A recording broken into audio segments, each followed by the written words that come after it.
내가 된다는 것, 자유도.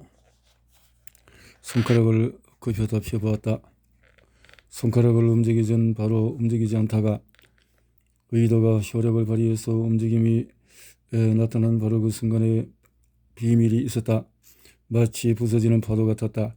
그 파도에 물마루에 서 있을 수 있다면 자신의 비밀을, 진짜로 자신의 몸을 지휘하는 그것을 알 수 있을 것 같았다.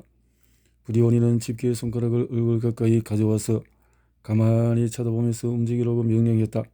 하지만 손가락은 움직이지 않았다. 부리온이는 자신이 할 수 없는 것을 요구하고 있었기 때문에. 속자 중에서 당신이 가장 끈질기게 매달리는 당신이 된다는 것은 모습은 무엇인가? 자유도. 하지만 자유의지에 따라서 행동하는 것은 설득력이 있지만 복잡한 개념이다. 이언 맥표는 손가락을 구부리는 단순한 행동에서도 이런 복잡성을 발견한다. 13살 부리온이 탈리스는 손가락을 구부리는 것 같은 의식적인 의도가 신체 행동 즉 실제 손가락 구부림을 유발한다고 느낀다. 의식적인 의도에서 신체적으로 행동으로 이어지는 선은 명백한 인과관계를 보인다. 그리고 부리온이는 이 과정에 자신이 된다는 것, 즉 자아의 정수가 있다고 느낀다. 하지만 부리온이가 이 감정을 깊이 파고들면 사실은 그리 간단하지 않다. 그 움직임은 어디에서 시작되었을까? 마음속 아니면 손가락에서부터일까? 어떤 의도나 부리온이 자신의 행동을 유발했을까? 아니면 의도를 경험한 것은 움직이기 시작한 손가락을 지각한 결과일까? 부리온이 탈리스처럼 이 질문을 곰곰이 생각한 사람은 많다. 철학과 신경과학에서 자유의지만큼 끊임없이 논쟁을 일으키는 주제는 거의 없다. 자유의지가 무엇인지 존재하기는 하는지, 어떻게 발생하는지 중요한지 같은 문제에 대한 합의를 이루기 어려웠다는 점은 과장이 아니다. 자유의지가 하나의 경험인지 관련된 경험의 집합인지 사람마다 다른지 등 자유의지라는 경험 자체도 명확하지 않다. 하지만 이런 혼란 속에도 변하지 않는 한 가지 생각이 있다. 철학자 갈렌 스트로스의 말을 빌리면 우리가 자유의지를 발휘할 때 선택과 행동에 있어 급진적이고 절대적이며 강제적인 나에게 달렸다라는 느낌이 있다. 쐐기 불에 찔려서 손을 뗄 때처럼 그저 반사적인 반응이 아닌 행동을 유발하는 인과적인 역할을 하는 자신이 있다는 느낌이다. 이것이 손가락을 구부리거나 차를 마시기를 하거나 새로운 직장에 도전하는 등의 자발적인 행동에 자유의지 경험이 자연스럽게 따라오는 이유이다. 내가 행동을 자유롭게 의도할 때 나는 나 자신이 마이셀프 그 행동의 원인이라고 경험한다. 하지만 의지를 경험한다고 물리적인 사건을 일으키는 인과적인 힘을 지닌 비물질적인 자기가 드러나지는 않는다. 내가 보기에 의지의 경험은 자기 관련의 지각의 독특한 형태이다. 먼저 무엇이 자유의지인지 아닌지 명확히 하도록 하자. 자유의지인지 아닌지. 유령 같은 자유의지를 논의로 하면은 결정론이 사실인지 아닌지 계속 근심하는 잘못된 우려를 잠재울 수 있다. 물리학과 철학에서 결정론은 우주의 모든 사건이 기존 물리학의 원인에 따라서 전적으로 결정된다고 주장한다. 양자수프의 변동이나 아직 알려지지 않은 물리적인 이론을 통해서든 처음부터 우주의 우연이라는 게 들어올 수 있다는 생각은 이 결정론의 대안이 될 수가 있다. 자유의지의 결정론이 중요한지는 끝없는 논쟁의 주제였다. 나의 전 지도 교수인 제럴드 에델만은 다음과 같은 도발적인 한마디로 이와 같은 자유의지 논쟁을 잘 요약했다. 우리가 자유의지를 어떻게 생각하든 우리는 자유의지를 갖게 되었다. 일단 유령 같은 자유의지를 제쳐두면 결정론에 대한 논쟁은 전혀 중요하지 않다는 사실을 쉽게 알 수가 있다.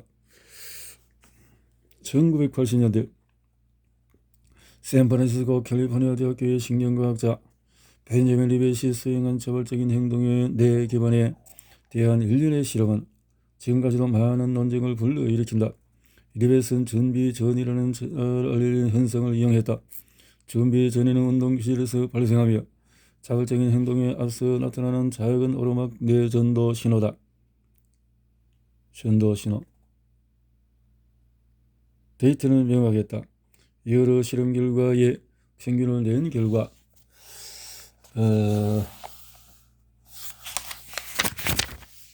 이렇게 뇌전도, 근전도, 벤저민 리베스의 의지 실험이라. 리베스 실험에 대한 일반적인 해석은 자유의지는 없음을 입증한다는 것이었다. 사실 유령 같은 자유의지로 본다면 분명 나쁜 소식이다. 의지를 경험해야 자발적인 행동이 일어난다는 가능성을 배제하는 것처럼 보이기 때문이다. 리베스는 자신의 실험 결과가 이런 암시를 줄까봐 걱정을 했다. 그래서 리베스는 움직이려는衝動과 그 결과인 행동 사이의 유령 같은 자유의지가 행동에 개입하고 행동을 막을 충분한 시간이 남아있다는 기발한 생각을 했다. 지금 보면은 자유의지에 대한 필수적인 구조 시도 같다. 리베스는 진정한 유령 같은 자유의지가 없다면 자유도 없을 것이라고 생각했다. 재치 있는 해석이지만 제대로 된 설명은 아니다. 의식의 억제는 본래 의식의 의도와 마찬가지로 어떤 기적이 아니다. 리베스 실험이 자유의지에 대해서 정확히 무엇을 말하는지 수십 년 동안 논의되었다. 준비 전에가 자발적인 행동 이전에 확인되는 것이 이상해 보인다. 준비 전의를 측정할 때는 보통 자발적인 행동이 실제로 일어나는 순간에 역경에서 내전도를 살펴본다. 다음과 같은 비유를 하면 이 처리가 명확해진다. 망치로 공을 세게 치면 학기 폭이 튀어올라 온도계처럼 느낀 눈금의 맨 꼭대기 위에 달린 종을 올리는 하이 스트라이크 게임을 보자. 망치를 세게 내리치면 종이 울리고 그렇지 않으면 퍽은 그냥 떨어지고 종은 울리지 않는다. 이 현상을 파악하려는 과학자가 종이 울릴 때만 퍽의 궤적을 조사한다면 올라가는 퍽의 궤적이 있으면 항상 종이 울린다 라고 잘못 결론을 내릴 것이다. 하지만 하이 스트라이크 게임이 실제로 어떻게 작용하는지 알려면 종이 울리지 않을 때의 퍽 궤적도 조사해야 한다. 시그는 리베스의 실험 디자인을 기발하게 수정해서 이 문제를 공격했다.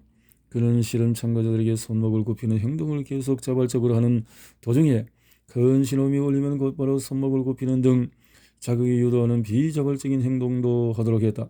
시그는 참가자 자발적인 행동을 전혀 준비하지 않고 있는 상태에서 신호음이 울려 빠르게 반응할 때도 시그는 이렇게 시그의 명쾌한 실험은 왜 자발적인 행동의 신경신호를 찾을 때 준비 전이가 보이는지. 나는 방금 차를 끓였다. 이 예시를 통해서 첫 번째, 내가 하고 싶은 일을 하고 있다는 느낌이다. 차를 끓이는 행동이 내 신념, 가치관, 욕망과 완전히 일치했지만은 두 번째 특징은 다른 식으로 할 수 있었던 것 같은 느낌이다. 커피를 원하지 않았고 차를 마시고 싶었고 내가 무엇을 원하는지 고를 수도 없으므로 차를 끓였다. 세 번째 특징은 자발적인 행동이 다른 곳에서 부여되긴다기보다는 내부에서 온 것처럼 보인다는 것이다.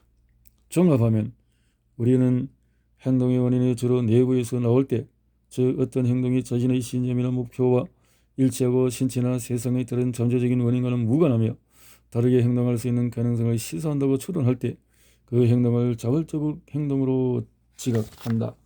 자발적인 행동, 내 속에서 나올 때 자발적. 다음 단계는 내가 어떻게 그런 행동을 가능하게 하고 또 구현하는지 질문하는 것이다. 자발적인 행동은 우리의 신념, 가치관, 목표에 부합하고 환경과 신체가 마주한 위급한 상황에서 적절히 빠져나오도록 자유도를 제어할 수 있는 역량에 달려 있다. 의지의 무엇이라는 요소는 계층적으로 조직된 신념, 목표 및 가치를 환경에 대한 지각과 통합해서 여러 가능성 중에 특정 행동을 구체화한다. 이처럼 서로 얽힌 프로세스는 시작도 끝도 없이 내 신체 및 환경을 아우르는 연속적인 순환을 이루며 매우 유연한 형태로 진행되는 목표 중심의 행동을 구현한다. 이런 프로세스 네트워크는 다양한 잠재적인 원인을 단일한 자발적인 행동으로 인도하거나 억제한다. 이렇게 자발적인 것으로 제어하고 우리의 자발적인 행동을 이렇게 경험하는 데는 또 다른 이유가 있다. 나는 앞서 자유의지에 대한 우리의 감각은 우리가 다르게 할 수 있었다라고 느끼는 것과 매우 유사하다고.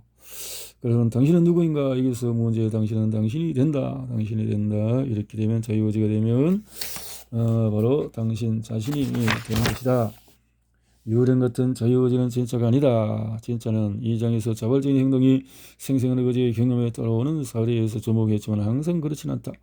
피아노를 치거나 차를 끓이는 등 대부분 자발적인 행동은 자연스럽고 능숙하게 일어난다. 그래서 내가 어떻게든 행동을 일으킨다는 생각뿐만 아니라 이보다는 자주 떠올리진 않지만 무엇이든 이런 행동이 일어날 수 있다는 생각을 약화한다. 사람이 어떤 순간이나 흐름에 놓였을 때 이전에 자주 수행했던 어떤 활동에 깊이 몰입할 때는 의지의 현상학이 완전히 사라진다. 다른 관점에서 보면 자유의지는 전혀 환상이 아니다. 비교적 내가 손상되지 않고 정상적으로 교육을 받은 사람이라면 여러 자유들을 제어하는 네 능력 덕분에 자발적인 행동을 실행하거나 억제할 실제적인 능력을 가질 수 있다. 이런 자유의지를 당연하게 받아들이면 안 된다. 내 손상을 입거나 유전자 환경을 잘못 뽑을 불운을 겪으면 자발적인 행동을 실행하는 능력이 약해질 수가 있다. 이런 사건이 제기하는 윤리적인 법적인 난제 또한 현실이다. 뇌 종양이 될 뇌를 돕는 것 같은 현상이 우리에게 해당하는 일은 아니라고 단정할 수 있을까? 의지의 경험을 환상이라고 보는 시각도 실수다. 의지의 경험은 세상에 대한 것이든 자기에 대한 것이든 다른 의식적인 지각만큼 실제적인 지각적인 최선의 추측이다. 의지의 경험은 실제일 뿐만 아니라 생존의 필수적이다.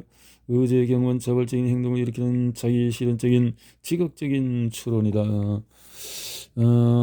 브리오니 탈리스는 부서지는 의지의 파도에서 물말을 알 수 있다면 자신을 발견할 수 있으리라고 생각했다. 여기서 자신은 물론 인간 자신이며 유연하고 자발적인 행동을 통해서 복잡하고 변화무쌍한 환경에 대처할 수 있는 우리의 능력에는 분명 인간적인 무엇인가 있다 하지만은 자유의지를 발휘하는 능력은 우리 인간뿐만 아니라 이 세상에 함께 사는 동물들에게도 폭넓게 나타날 수 있다. 자유의지를 발휘하는 능력이 다른 종으로 확장이 된다면 의식 자체에 대해서는 어떻게 말할 수 있을까? 이제 인간 덤을 살펴볼 차례다.